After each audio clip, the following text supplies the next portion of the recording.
Elohim, Chukwokikabiama Pruminjanine, now and forevermore we pray. He said,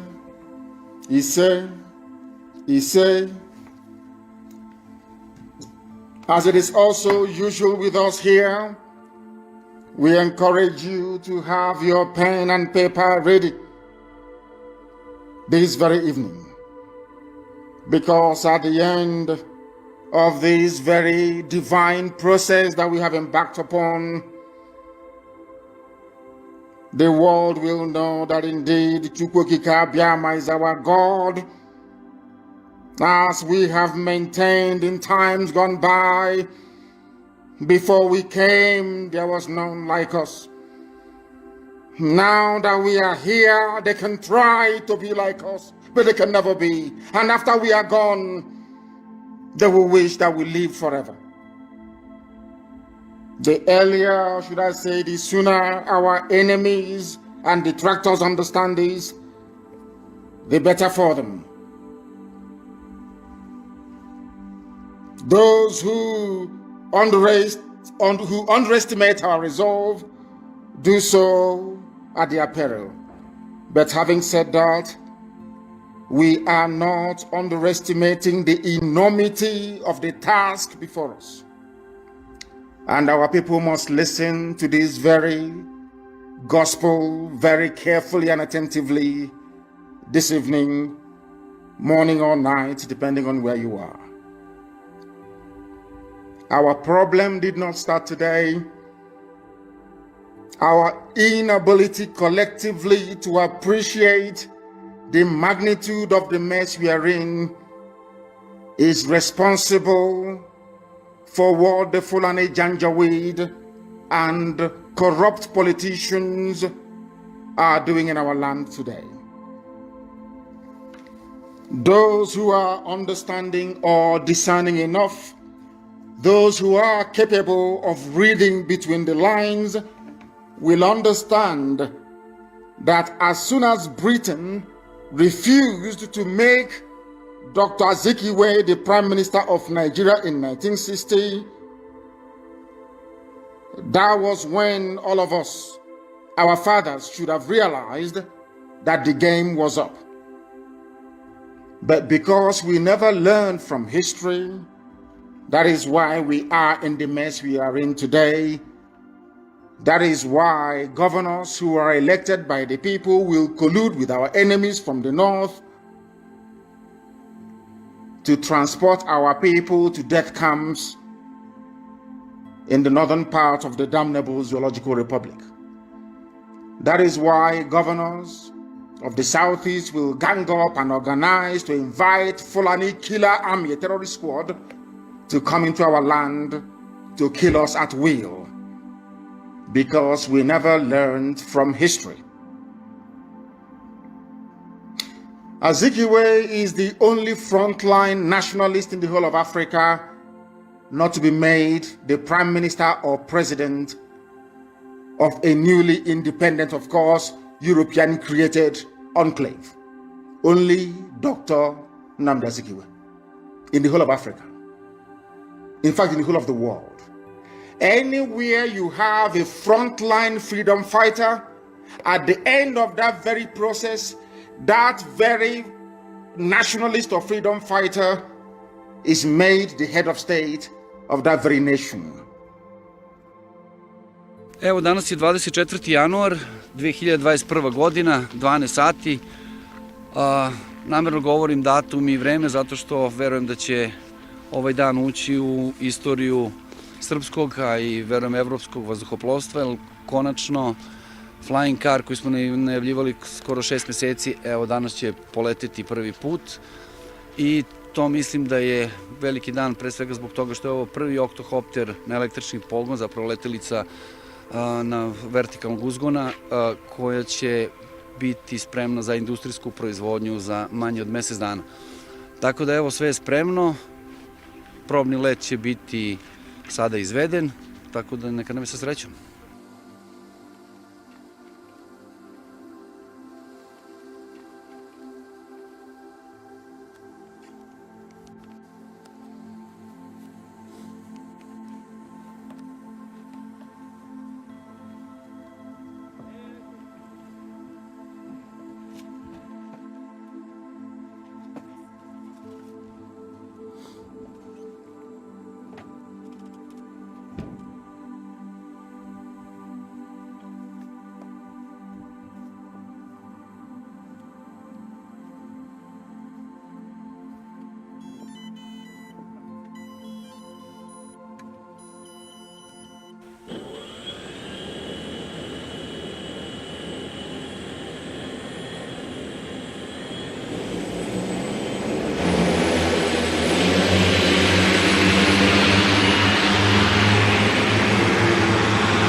अंगूठी में जड़ाऊं या दिल में बसाऊं, मैं सबको बताऊं या सबसे छुपाऊं।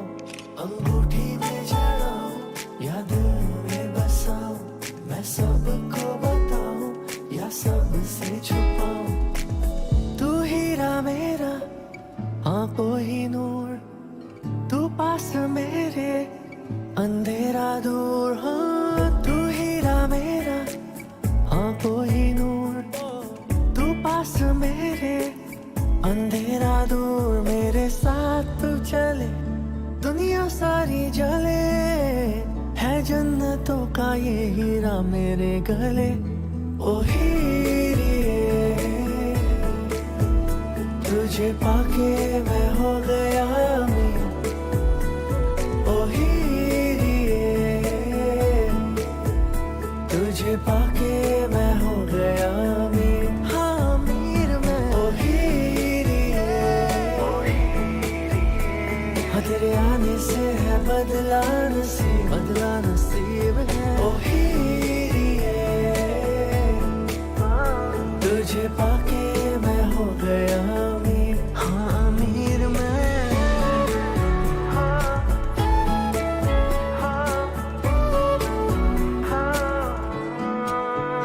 ओ शाम पे घलती सोने में ढलती, ऐसा है रूप तेरा।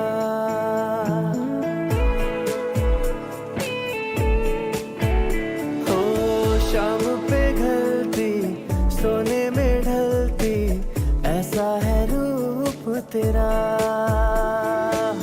मोती बिखरते बातें जो करती, ऐसा है रुतबा तेरा। हो सर्दी में पश्मीना जैसे एहसास ऐसा तेरा।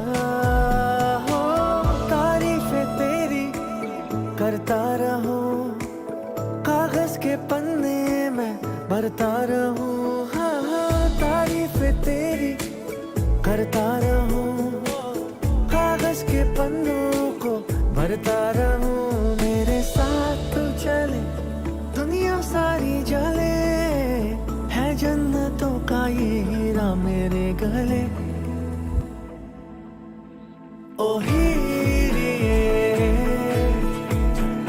तुझे पाके मैं हो गया अमीर। ओ हीरे तुझे पाके मैं हो गया अमीर। हाँ अमीर मैं। ओ हीरे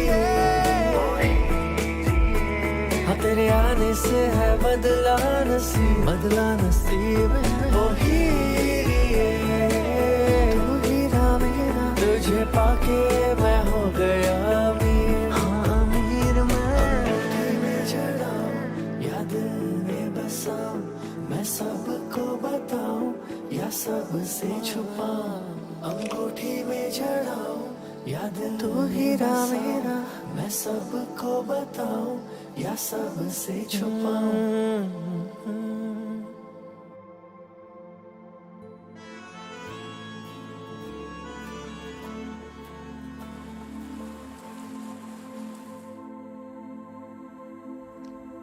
The only place that failed to happen was in the zoological republic called Nigeria. It happened to a Biafran, it happened to an Igbo man. Our people never learned anything from that. That was when Britain started to tell us that they are going to deal with us. Some of you do not understand nor appreciate history. We are the only people, along with the Bini Kingdom, to put up a very stiff resistance against British encroachment into our land. We fought them for 40 years. 40 years. Remember biblically what 40 years is all about. Until Arochukwu fell in 1904. These are the things that our people cannot come to terms with. Because if you understand this very basic, or should I say rudimentary history, you will be forced to acquire some semblance of reasoning capacity. Because the problem that we suffer from is mostly located in our brain. We do not reason properly as a people. Do not take it as an insult. No, not at all. It is a fact. When Britain refused to make Azikiwe the Prime Minister of Nigeria, we should have known that our time was up, that they were going to come for us sooner rather than later. What is happening in Nigeria today, a Nigeria created not by an African, a Nigeria created not by your ancestors, a Nigeria created not by gathering all the component ethnic groups together and asking them what they want, but a Nigeria created by a foreigner, a Nigeria created by those that came and took us to the Americas as slaves, a Nigeria created for the exploitative purposes of the British Crown, a Nigeria created to serve one sole purpose, to make sure that as a people, we will never ever see economic, political, nor social advancement. Because those that created the place that you call your country, Nigeria, never had your interest at heart. Sadly, I would say very, very sadly, African nationalists failed to understand this. They wanted to be kings and emperors in empires they themselves did not conquer nor create, but created by a white man to serve the purpose of draining not just our treasury, but our mental capacity forever and ever. What am I trying to say is that as long as Nigeria continues to exist, we would continue to be the last of the very last in the indices of human development right across this very planet Earth. There will be no freedom. You will not have the right to choose those that will represent you. If you remain in Nigeria, if the army doesn't kill you, the police will kill you. If the police doesn't kill you, Fulani terrorists will kill you. If they all fail to kill you, hunger and deprivation will kill you. There is only one solution: to kill Nigeria before Nigeria kills everybody else. What is happening in the zoo today is a very clever ploy by Britain. Not all British people, mind you, because there are wonderful people in Britain. Those that are referred to as neo-colonialists. Nigeria was designed to hold us down, everybody. It doesn't matter who you are. Even the Fulani that you think are having fun, most of their people are suffering and crying as well. Only if they can settle down and listen to this very gospel and the ones we have preached before now, they will begin to appreciate our magnanimity, because we want to save everybody, even beyond the borders of the zoo. We want to save every African man and woman, child, every black person right across this very planet Earth. If they are willing and able to learn, then we all are going to be free. The task is huge, it is enormous, because our enemies are sophisticated, they are embedded, they control the media, sometimes they even determine the narrative. They can say that an innocent man is guilty and you all will swallow it. They can say that a guilty man is innocent and all of you will swallow it. That is why it is very, very critical that people are educated, that they understand what is confronting them and be able to develop the ability to counter every move of the enemy. As you all know very well, the zoo, the media, not just in the zoo, but all over the world, they have been bought over, as you all know, very, very clearly. If we fail to do something about our situation, we are all going to drown. We would all perish. Unless you are understanding and discerning enough, you will not know that you are in bondage in the zoo. Our approach to these issues, or should I say my prescription, is tough love, not warm words that get you nowhere. That is why we do things the way we do them. That is why we give you the truth raw. Some people say we are insulting them. Some say we are rude, we are arrogant. We accept. As long as you understand that the message we are seeking to pass across to humanity is the truth. We are the indigenous people of Biafra, IPOB, under oath, I should say, to restore Biafra. Some people, when you ask them what is their religion, they may tell you, we are Christians, we are Jews, we are all the rest of it, Islam, Buddhism, just name it. But we want the world to understand why we are fanatical about Biafra and willing to do even the undoable to ensure that Biafra is restored. Biafra to us is a religion. A religion. It is a way of reasoning and a way of life. We believe that the restoration of Biafra is not in the gift of man to give. No single man can ever give you Biafra. It's impossible. Biafra is the gift of the Most High Elohim to give. How we prepare and position ourselves on this very earth, both physically and spiritually, will determine if God will love us enough to give us his kingdom on the face of this very earth. That was why in his infinite mercy, Eastern Security Network was established to secure our land. And anybody foolish enough, anybody stupid enough to seek confrontation with us, as I have said previously, before you come to look for us, before you enter into our forest to perhaps die there, because you all will perish anyway. Look at Yemen, look at Somalia, and look at Syria. Let them be at the back of your minds. Whoever is charged with making that very decision to launch an armed confrontation against the Eastern Security Network. I'm saying this to the hearing of the whole world. As you all know me, I do not do anything in secret. Everything we do is out in the open.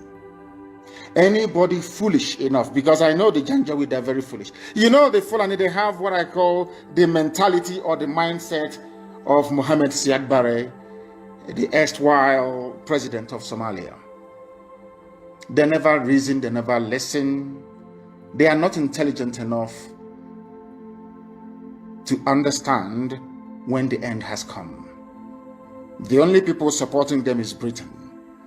And we are not going to fool ourselves. Britain does wield a very considerable clout. They are taking our oil in our land. Now they have found gold also in the north. So the zoo has never failed, not once in its entire, should I say, 60-year history, to serve the interest of our colonial masters, those that created us. People say God created. I said to them, you are very, very foolish. God never created Nigeria. A man and a woman did. They are mortal flesh and they are dead. The same way they died is how the zoo is going to die. Nobody can save Nigeria. Nobody can, because it is written. How I want people, those who are averse to history, those who don't understand history very well, even those who claim they are writers, they are novelists, You know the thing about we black people, once you do something and you get accolade or praise from white people or from BBC, you think you've arrived. That's the one thing about our people. You think once they give you one award or the other, once a white man confers that legitimacy or validity on your work or your talent, you feel you've arrived. One major mistake that black people always make: efforts to divide the East. How has it been possible to keep Nigeria as one, as a failed state that it is, as a terror-ravaged contraption that it is, as an abomination that it is? How have they managed to keep Nigeria together? Look no further than what happened during the End SARS protest. When I preach all the time and I say to black people that your mental weakness, your inability to reason properly is why you are suffering, they say it's an insult. No, it is not. They managed to divide those who are protesting by introducing two key elements they know will appeal to their primordial instincts. What are those? Religion and ethnicity. Let me tell you something you don't understand. That is the only instrument the Europeans had to divide and conquer Africa. What they did was to pass it on to the Fulani Janjaweed. And with the help of the Fulefus and traitors in our midst, in the entire South, both Yoruba and in Biafra, both in Oduduwa and in Biafra, it appears that they have managed to now gain the upper hand in the past decades. These continued efforts to divide the East, I can assure them tonight, has failed and will continue to fail. And I want our people from Igodomigodo to Bakassi, from Idoma land to Opobo to understand this. They come to you, they plead with you to amplify your ethnicity against one another. It's a very clever trick. Whereas over the years, if not since the coming of this Janjaweed Caliphate government of the late dead Buhari, before now, it was IPOB and Radio Biafra that made it possible for people to distinguish between a Fulani and a Hausa person. Before, I'm sure all of you go back to your history, you see Hausa Fulani, Hausa Fulani. It was on this very platform, painstakingly, we lectured and educated people to understand that Hausa is different from Fulani. The same people who they're like parasites. The same people who over the years, we are trying as much as possible to have this cohesion between Fulani and Hausa together as one political bloc. When they come to our land, they tell you you are Efik, you are a Bibio, you are a Jo, a Zon, you are a Shekiri, you are Urobo. That you are different. You must understand the reason why they keep harping on your differences, which in actual fact doesn't exist, because we are all one people, is because it makes it easier for them to conquer you. Common sense. They know that if you go to Migodo, Edo State, of course you do. They know that if they come together with Ishekiri, with Urobo, with his own, with Igbo, with Idoma, with Igala, with Ibanke, everybody, when I say Igbo, I mean Ibanke as well. They know it becomes impossible to penetrate. We become free people. For them to succeed is a very clever ploy, which unfortunately Yoruba media is in support of. And I have warned them repeatedly. I have warned my Yoruba brethren repeatedly that this double game you are playing will consume you. And today they are in Yoruba land killing and taking over their forests. If not for the bravery of Eastern Security Network, I do not think for once that Amotekun would have had the balls, or should I say the courage, to confront Fulani headsmen in their forests. Understand this very cleverly. What they do is very simple. They come to your land as they have done with Hope Uzodinma in Imo State. As we understand they have done with George Obiozo this evening. They plant your leaders for you. Your leaders who cannot rise up to challenge their hegemony. That is where I give Yoruba land some credence, or should I say some credit, because they have not allowed themselves to become as divided and damaged as the East is. Can you imagine for 1 second? I ask you to ponder this for a second. A Fulani governor is interested in relocating all Fulanis across the Sahel into Nigeria, so that the Fulanis can have a country they can call their own home. In the East, there is a governor, despite being an Igbo man, speaking Igbo, raised as in Igbo setting, is saying he's not Igbo. I just want, for one, I don't know how to explain this so that people can understand it. I just want for 1 second for people to sit down and ponder this. It's a very simple, it's not a conundrum, it's very easy to untangle. The person telling you that you are from Niger Delta, the person telling you to accentuate your ethnicity or your tribe, as the case may be, the person telling you that you are not related to an Igbo man, the person telling you that you are not Biafra, the person telling you that Efik is different from even Ibibio is different from Anang, the same man telling you this is bringing his brothers and sisters from Senegambia, from Mali, from Niger, as Fulani headsmen, as bandits, as terrorists, to come into our country, into our space, to take it over. You, his counterpart in the East, you are doing your level best to make sure you divide your own people. And when you go to some of these people, they will tell you that divided we fall, united we stand. And that was a very clever thing they did. And that was how they managed to divide us, weakening us and making it easier for them to plant Hope Uzodinma without election as Imo State governor, and now to plant George Obiozo as Ohaneze president. I'll get to that later on. Britain knew that the light of Africa will come from the land of Biafra. They all know it all over the world.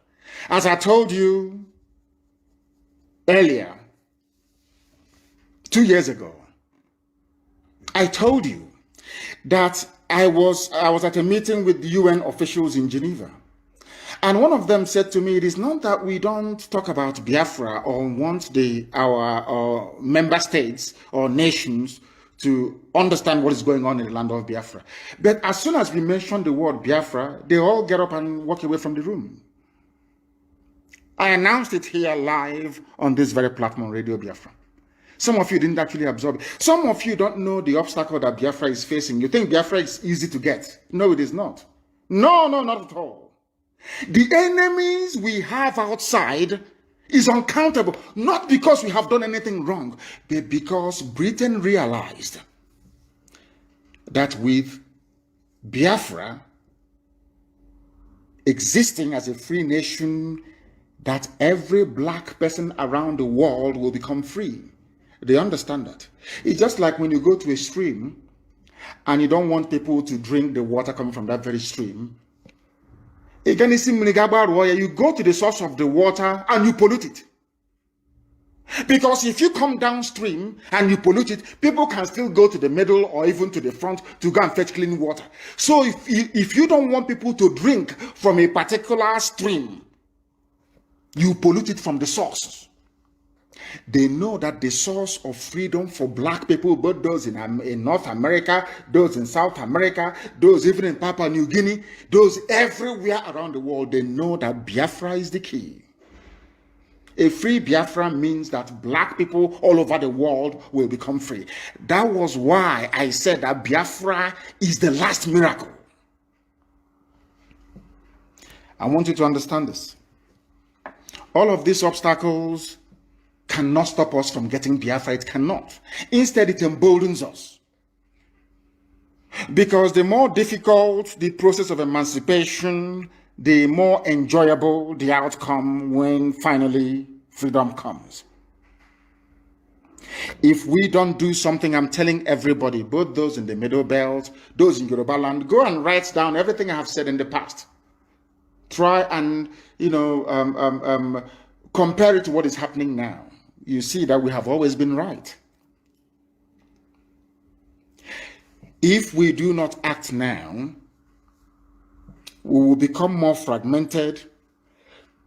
They will conquer us and extinguish us from the face of the earth. As I told you, the Hausa race no longer exists, only by language. Hausa people have nothing now as we speak. They have nothing, only their language.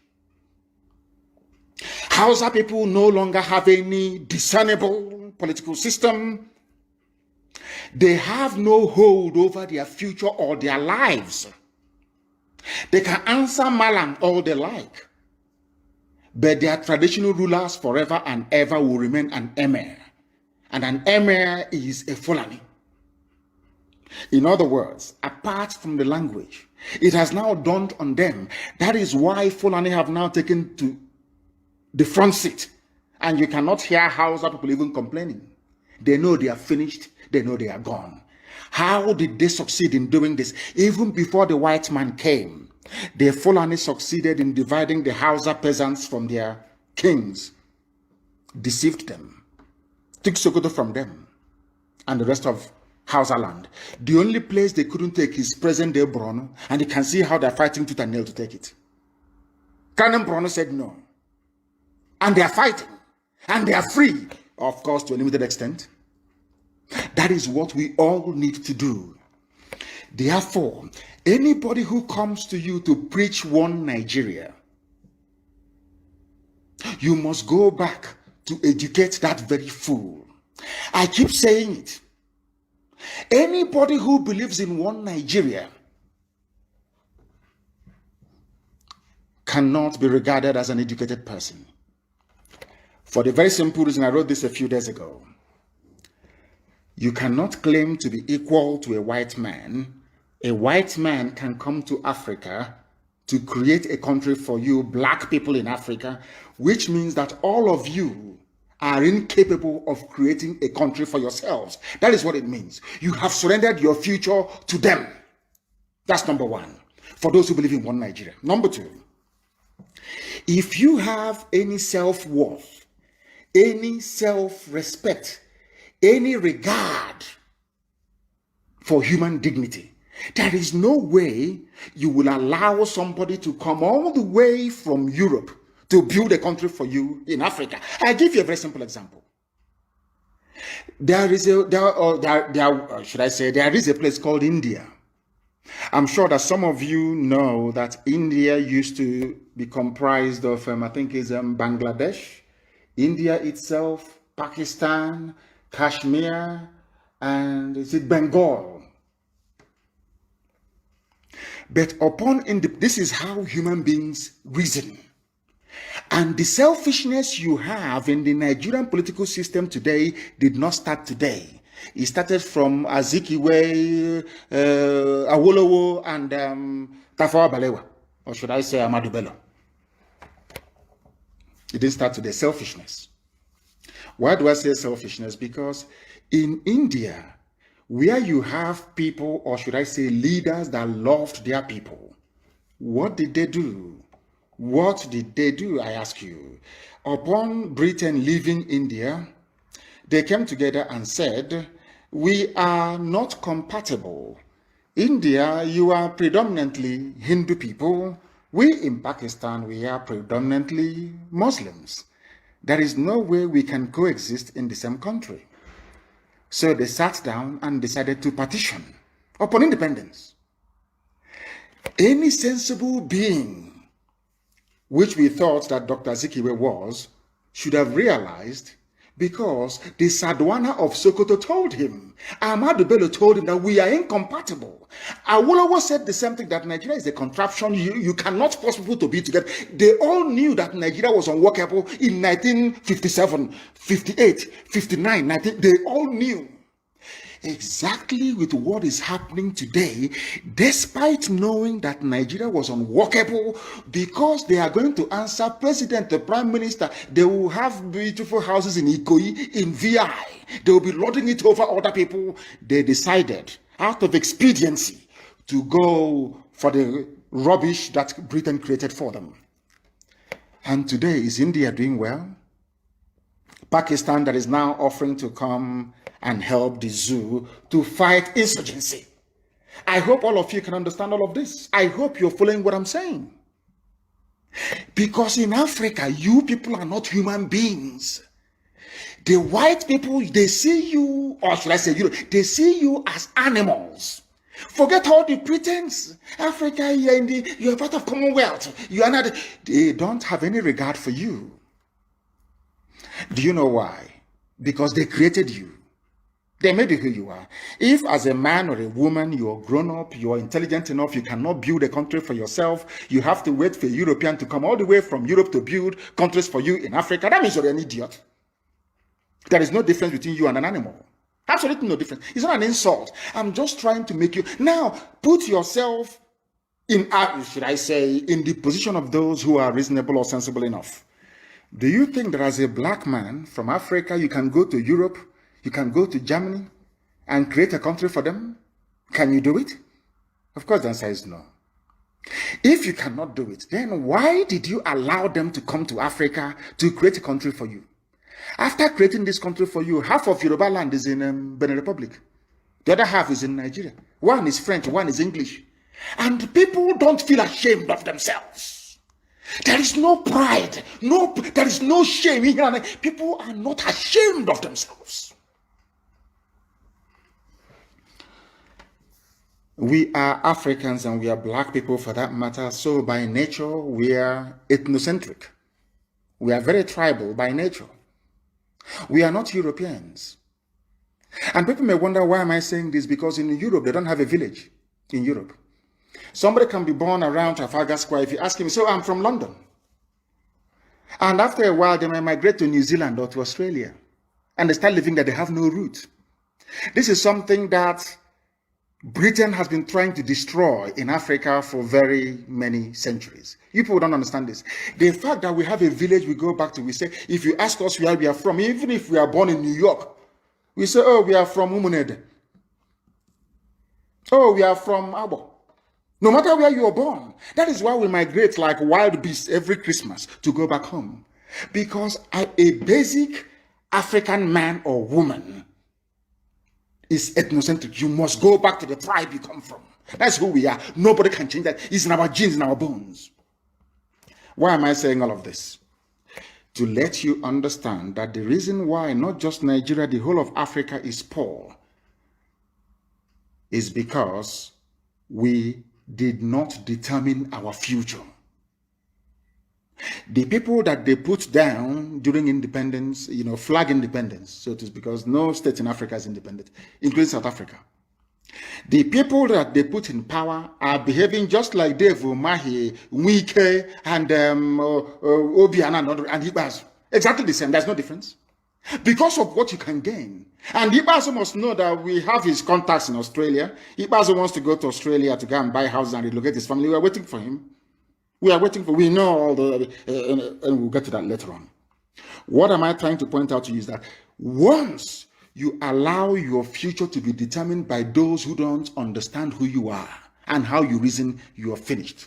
That is why Africa can never ever be developed. Never. It's not the fact that they are coming and taking away our resources. That is by the way. The key thing is the way we reason. Our brain is the problem. The way, can you tell me that somebody went to a university, well-read, well-versed, eloquent, very erudite, and that person will come out to offer what they may seem as a credible defense of one Nigeria? And I keep asking them, on what basis are you defending Nigeria? Did your ancestors create Nigeria? Is Nigeria homogeneous in terms of value system, in terms of even education, in terms of religion, in terms of culture, in terms of what? Tell me what should make Nigeria great one day. What is it? Oh, perhaps terrorism. I forgot. In order to ensure, please, I hope that people are not, I'm lecturing this evening. I hope people are not going to get tired, because I want to teach. This is very, very important. Britain crafted, or should I say set up, what they call the Willing Commission to discuss or look at the plight of the minorities in the East, not in the West, not in the North. Because they understand, I'm just trying to let you understand how far they went in order to destroy us. It was cleverly planned. Britain understood that divided they fall. Britain came and said, we are setting up the Willing Commission. The remit of the Willing Commission is to look at how Igbo people are treating Ibibio people, Efik people, Ijaw people in the East. That was why they set it up. Nothing in the West, nothing in the North, nothing. But in the north of Nigeria, where the Fulanis are a minority, in the north, you have over 200 tribes and ethnic groups in the north. I said 200, over 200. Even in Sokoto State, it's not just Fulani and Hausa that are in Sokoto. There are other ethnic groups in Sokoto. Britain did not set up any commission to look at the plight of the Bachama people, the Biras, and all the rest of them. No. Despite the fact that they had Fulani emirs imposed on them, no, Britain did not see that. No, of course not. There was no minority commission in the north. Britain came to the south to set up a minority commission, tried to remind us, oh, you are from Ibibio, you are from Anam, you are from Efik, you are from Ijaw, you are different from Igbo. That's all. That was what they, because they realized that if these people can forget their differences, of course, there is none, because we are all Igbo people. I keep saying it. That is why you know that God is miraculous. Chukwukikabiama, wonderful God. You know, I don't know. It's like a code. This Biafra we are pursuing is like a code. One day you discover one thing, the next day you discover another, until we discover all the codes. We cannot be free. What am I talking about? Do you know that, funny enough, all the states that they created and they called it South, in all of them, there are indigenous Igbo people in all of them, including Bayelsa. There are Igbo people everywhere. There are Igbo people. I don't mean those trading in Calabar.